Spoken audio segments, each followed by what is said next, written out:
So I used to be very defensive about being interested in history because I sort of had this idea that people who were really into history, they were the dudes who had like one area, like my grandfather was really into the American Civil War that they read a lot about, typically like military stuff with like dates and battles, which has never really been of interest to me.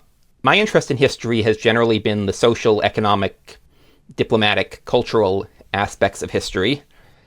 And one thing I've realized is I tend not to like general histories very much. I read a lot more of them when I was younger, but these days I feel like I have a good enough sense of the world in generalities, and I'm more interested in specific questions. And so in the last few years, I've realized there are several history books that I've gotten and read because I had a specific question in mind that I was trying to answer. And first few of these actually came as a result of the Russian-Ukraine war. So the first of these, I mentioned I was reading this because as I've learned about Rhodesia, I've realized it has a lot in common with how the Spanish Republic was perceived, and I wanted to get a better understanding of that, and in particular, what actually was going on in the Spanish Republic. And this did answer this question well, but the reason I bought this book was actually because the Russia-Ukraine war, I was like, this is kind of like, people talk about appeasement starting at Munich, but my impression was it started with the Spanish Civil War. And so I wanted to learn more about what had happened there, and this book is a good overview of that as well. And then, also connected to that, I had a question, because there was a whole thing, Russians claiming Ukrainians had bioweapons labs targeting Slavic DNA to sterilize people. And I was like, I've read that the South Africans tried to do that with the black population, but can I actually confirm that? And so I could not find a source really confirming that, like a book. However, I did find two related books that were interesting, although they still, because I have a book I'm trying to write, which is kind of connected to that premise, and that also came out of the Russia-Ukraine war. And I didn't find an answer on South Africa's attempt to create a sterilization bioweapon, but I did find two related books. So this one is on the Rhodesian use of the chemical and biological weapons program, which influenced South Africa because after Rhodesia stopped existing, they gave a lot of their knowledge to South Africa. And then this one is on the South African nuclear program, and actually it's on the South African-Israeli connection, so it's about the development of both nuclear programs, but it still was interesting, like, on a number of angles. So I still don't have that original question answered, but it took me to these two somewhat related topics of the South African nuclear program and the Rhodesian biological chemical weapons program. But I'm still looking for a good book on the South African chemical and biological weapons program, specifically the biological weapons program.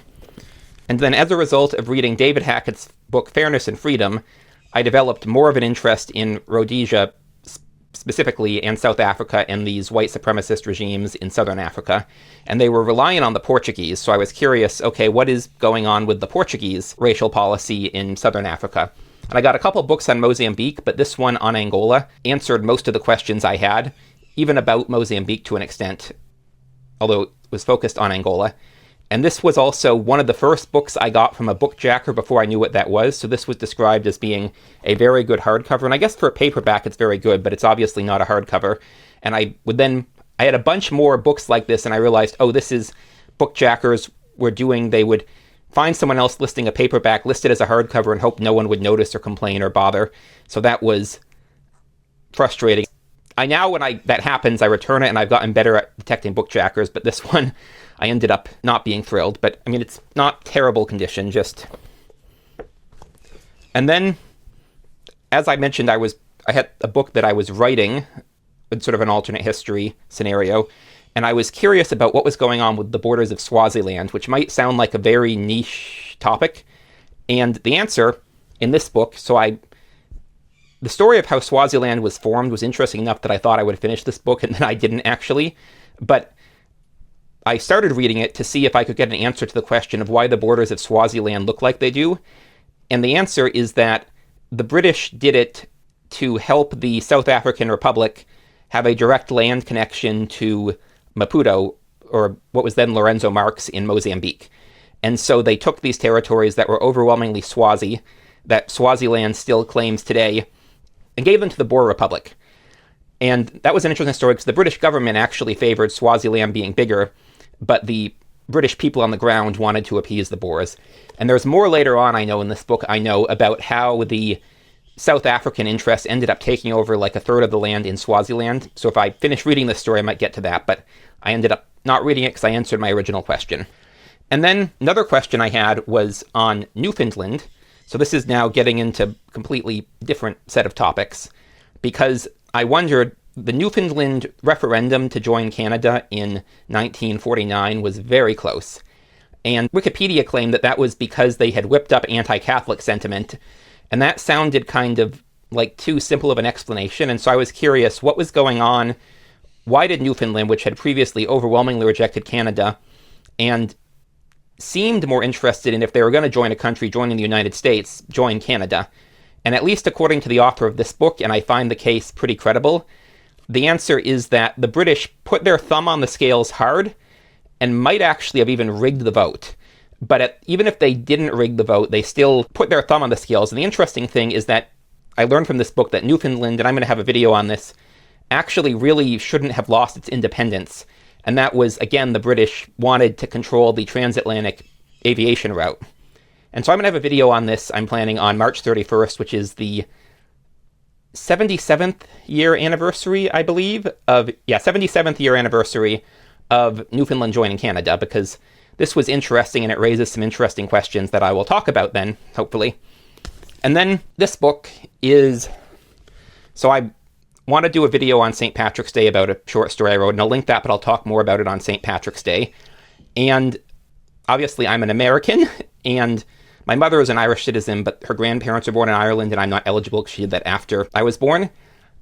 And if you know anything about American-Irish relations, you know that, like, Americans are way more into the Irish than the Irish are into Americans. And I was curious because one thing I know is during the Irish rebellions and attempts at independence, it was Americans who were big funders of these movements. And the British were really annoyed and frustrated by that. And I was wondering, well, how did the Irish feel about that at the time? And I didn't really get an answer from this book because, well, I think part of it is like a lot of the Irish at the time were illiterate. And as I think it's Elizabeth Wheatley pointed out, history is written by the literate, not by the winners or losers generally.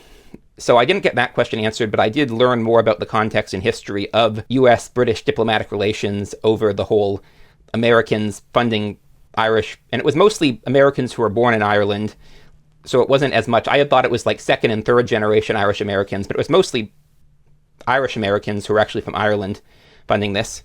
And then the last of these books is, so on the other side of my family, my grandfather's grandfather was from Quebec. And one thing I'd always heard was that the situation of the French Canadians in New England was very similar to how the Mexicans and Central American immigrants have been perceived in the U.S. today. And I was curious, like, how true that was. And the guy who wrote this book, David Vermette, is very much, he thinks it is the case, and he's making the case for it. So I don't know.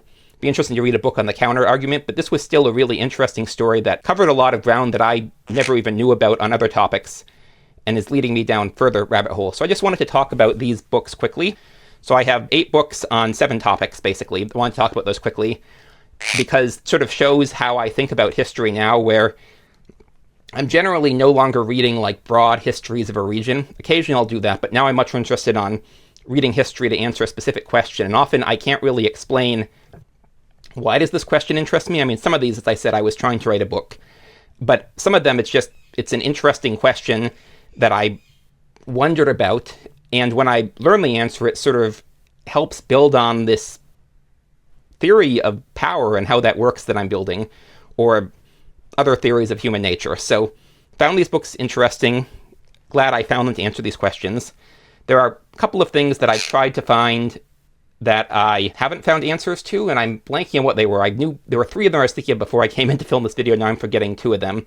But one of them that I remember that I'm curious about is, so after reading this book, the British colony of Sarawak, so that was actually a British protectorate that was ruled by the so-called White Rajas of the Brooke family. And after World War II, the British bought it from the last Brooke ruler and made it into a crown colony. And the people of Sarawak, from what I understand, had very mixed feelings on the subject. They liked the Brooks, but they mostly just wanted independence with or without the Brooks, and so being a crown colony for another decade, they were not happy about, is my understanding. And I am curious whether, like, how premeditated that was by Britain with the idea of trying to form Malaysia as an anti-communist bulwark, because this was sort of, the British wanted Newfoundland to be part of Canada, partly because then the Canadians forgave the Canadian loans to Britain, but also because they didn't want the US to have it, and so Canada was supposed to be a bulwark against the US a little bit, and against American influence.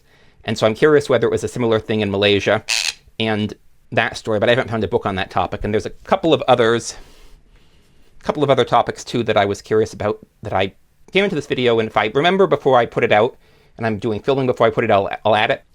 So I remembered 3 other things that I looked for books for, and I'm not sure which 2 I was thinking of aside from the Sarawak thing. But one of them was the Gabon affair, which is where Gabon voted to become a part of France, like Hawaii is to the US, and Charles de Gaulle vetoed that. And it has about 2 million people today, which is about the size of France's other overseas departments. And it's rich in oil, and it's now a military dictatorship, so probably both the people of Gabon and France would be better off if de Gaulle had not done that just in terms of Gabon.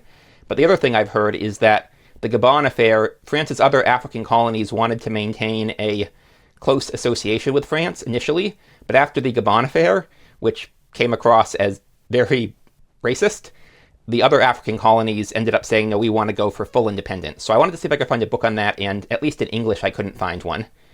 Then I was interested in the history of Fiji from discovery to British colonization, because I have heard that the British at least believed the Americans were competing to colonize Fiji, and it wasn't as intense as the three-way race between Britain, the US, and Germany to colonize Samoa, but it was still, at least the British believed it was a competition, and I'm curious, to what extent was that true? To what extent were Americans actually looking like we might colonize Fiji? And then the third thing is I'm curious about the international relations of Iran under the Pahlavis that are not with the US and Israel, because obviously there's been a lot written on Pahlavi relations with the US and Israel. But I've heard, for example, that they were very close, the Shah was very close with apartheid South Africa. And I'm also curious what its relations with Portugal and France and India are as well, if I could find information on that. But mostly it was the South Africa connection that I was interested in. And so those were the 3 books that I looked for and couldn't even find a book that looked like it might cover that topic, at least in English. Anyways, thanks for watching. I'm Magpie, this is Leela, and I'll see y'all in the next one.